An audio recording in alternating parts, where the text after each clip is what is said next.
আজকে যে বিষয়টি নিয়ে আলোচনা করব সেটা হল মহড়া শেষ সেনাপ্রধানের।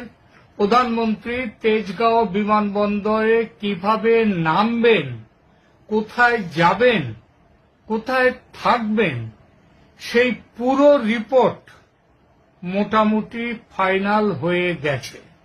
মোটামুটি এজন্যই বলছি যে কারণ এই রিপোর্টটি চলে গেছে ভারতের ন্যাশনাল সিকিউরিটি অ্যাডভাইজার অজিত ডোভালের কাছে।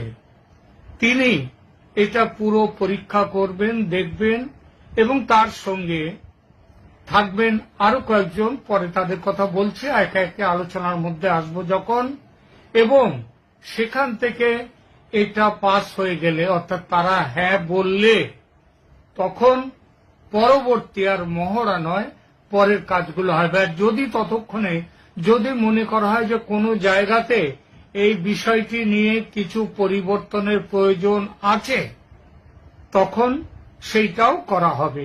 এবং তারপরে ভারতে যে দিল্লির লুটিয়েন্সে, যেখানে আমাদের বাংলাদেশের প্রধানমন্ত্রী শেখ হাসিনা রয়েছেন, তাকে সেখান থেকে নিয়ে যাওয়া হবে সেই অনুযায়ী